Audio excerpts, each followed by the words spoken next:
السلام علیکم respected viewers. بچہ دودھ پیتے ہی پوٹی کیوں کر لیتا ہے؟ یہ ہے آج کا ٹاپک آف ڈسکشن اور میں ہوں doctor Muhammad Ramzan Ansari, assistant professor of paediatrics and family medical specialist. عام طور پہ چھوٹے بچے, انفینٹس, سال سے چھوٹے بچے جیسے ہی دودھ پیتے ہیں تو اس کے بعد پوٹی کر لیتے ہیں اور دن میں 7 8 9 دفعہ پوٹی وہ کرتے ہیں. یہ سب بچوں 100% بچوں میں ایسا مسئلہ نہیں ہوتا, تقریباً 20 سے 30% بچوں میں یہ مسئلہ ہوتا ہے. اور اس کی عام طور پہ وجہ کیا ہوتی ہے؟ یہ ایک فزیولوجیکل میکانزم ہے جس کو ہم کہتے ہیں گیسٹروکولک ریفلیکس. جیسے ہی ہم بچے کا میدا پھولتا ہے, میدا جو ہے وہ بڑھتا ہے, تو اس کی آنتوں میں حرکت زیادہ ہو جاتی ہے. اس کو ہم کہتے ہیں گیسٹروکولک ریفلیکس. یہ ایک نارمل فنومینا ہے اور یہ کچھ کنڈیشنز میں بڑھ جاتا ہے, کچھ صورتوں میں یہ مسئلہ زیادہ ہو جاتا ہے. ہم نے اصل میں وہ چیزیں آئیڈینٹیفائی کرنی ہوتی ہیں اور ان کو ون بائی ون کوشش کرنی ہوتی ہے کہ ہم اس کو, ان چیزوں کو, ان وجوہات کو روکیں تاکہ بچے کا ہر دودھ کے بعد پوٹی کرنے کا سلسلہ رک جائے. نمبر 1 تو ہم نے یہ دیکھنا ہوتا ہے کہ بچے کا وزن بڑھنا چاہیے. بچے کا اگر وزن ٹھیک بڑھ رہا ہے اور اس کو یہ تھوڑی سی جو پوٹی کرتا ہے اس سے وہ مسئلہ نہیں ہو رہا, تو ہم اس کو انٹروین نہیں کرتے. اس کے لیے خاص میڈیسنز, کوئی ایسی میڈیسنز نہیں دیتے جس کے ساتھ انتڑیوں کی حرکت جو ہے وہ اسٹیبلائز ہو یا انتڑیوں کی حرکت میں تھوڑی سی کمی آئے. ایسی کوئی میڈیسن نہیں دی جاتی. لیکن اگر بچے کے بار بار پوٹی کرنے سے اس کا وزن بھی اچھا نہیں بڑھ رہا, بچے کی گروتھ اچھی نہیں ہو رہی, یا بچے کو نیپی ریش ڈیولپ ہونا شروع ہو گئی ہے, تو ہاں ڈیفینیٹلی پھر ہم نے جو ہے وہ کچھ نہ کچھ ٹریٹمنٹ کرنا ہوگا. نیپی ریش کا ٹریٹمنٹ کرنا ہوگا جو کہ سمپل ویزلین سے کیا جا سکتا ہے, سوڈو کریم سے کیا جا سکتا ہے, زنک آکسائڈ پیسٹ سے کیا جا سکتا ہے, اور اس کے بیونڈ جو چیزیں ہوں گی یا آئل سے کیا جا سکتا ہے, ایملسیفائنگ آئنٹمنٹ سے کیا جا سکتی ہے کیئر اس کی نیپی ایریا کی. اور ہر پیمپر کے چینج کے وقت جو ہے وہ اچھی طرح سے یہ چیزیں اپلائی کرنی چاہیے. لیکن اس سے زیادہ جو میڈیسنز ہیں, جو میڈیسن والی کریمز ہیں, وہ استعمال کرنے سے پہلے ڈاکٹر سے ضرور مشورہ کریں. نمبر 1.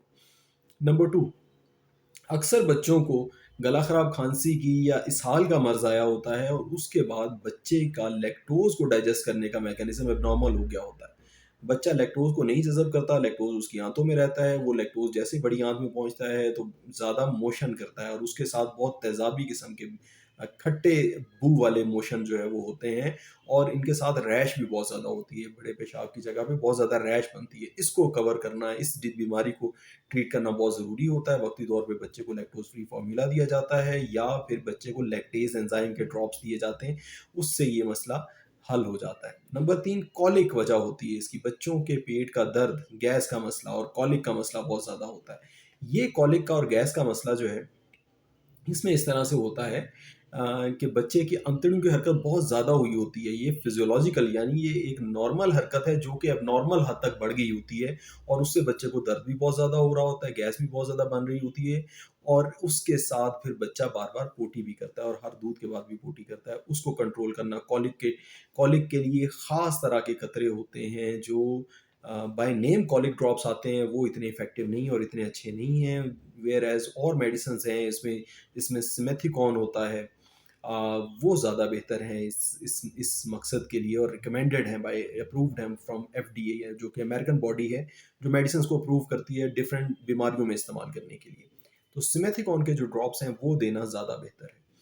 نمبر 3, کچھ بچوں کو ملک پروٹین, نمبر 4 یہ مسئلہ جو ہے وہ ہوتا ہے ملک پروٹین الرجیز کا. کچھ بچوں کو دودھ جو ہے وہ موافق نہیں آ رہا ہوتا, وہ ڈبے کا ہو یا کھلا دودھ ہو. کھلا دودھ جو ہوتا ہے اس سے زیادہ چانسز ہوتے ہیں کہ ملک پروٹین الرجی کرے گا, اور اس کے ساتھ بچہ جیسے ہی دودھ پیے گا اسی وقت جو ہے پخانہ کر دے گا. ملک پروٹین الرجی ایک وجہ ہوتی ہے جس کی وجہ سے بچے کی آنتیں سوج جاتی ہیں اور بچہ بار بار پوٹی کرتا ہے. بعض اوقات اس پوٹی میں خون بھی آتا ہے یا اس میں بلغم ٹائپ آتا ہے, اور ساتھ اس کے جو ہے وہ بچے کے منہ کے ارد گرد بھی چھالے بننے کا کچھ مسئلہ ہو سکتا ہے, ضروری نہیں ہو. لیکن بڑے پیشاب کے ساتھ, بڑے پیشاب کی جگہ پہ ریش کافی شدید بنتی ہے. بچوں کو جن کو ملک پروٹین الرجی ہوتی ہے ان کو بھی پیری اینل ایریا میں, یعنی بڑے پیشاب کی جگہ کے ارد گرد ریش کافی شدید بنتی ہے. تو ان وجوہات کو جب ہم ایلیمینیٹ کر لیتے ہیں تو بچہ عام طور پہ اس کا یہ جو مسئلہ ہوتا ہے کہ ہر دودھ کے بعد بچہ پوٹی کرتا ہے, یہ مسئلہ حل ہو جاتا ہے. یہ تھی ویورز میری آج کی سجیشنز, آج کی گزارشات ریگارڈنگ انٹیسٹنل ہری. اس کنڈیشن کا دوسرا نام ہے انٹیسٹنل ہری. اس کو ڈائریا نہیں کہتے. اس میں اینٹی بائیوٹک کا استعمال, اس میں فلیجل کا استعمال بالکل نہیں کرنا چاہیے. اس میں اگر ساتھ بخار نہیں ہو رہا بچے کو جو ہے کوئی اور ڈینجر سائن نہیں ہے، تو اس میں کوئی ایسا مسئلے والی بات نہیں ہے. یہ ایک نارمل فزیولوجیکل نارمل ایک طبی عمل ہے جو کہ اب نارمل لمٹ تک چلا گیا ہوتا ہے اور بچے کی گروتھ کو متاثر کرنا شروع کر دیتا ہے. یہ تھی ویورز آج کی ویڈیو. امید ہے آپ لوگوں کو اس ویڈیو سے فائدہ ہوگا. آپ ویڈیو کو لائک بھی کیجیے گا کائنڈلی اور چینل کو سبسکرائب بھی کیجیے گا. Thank you very much. السلام.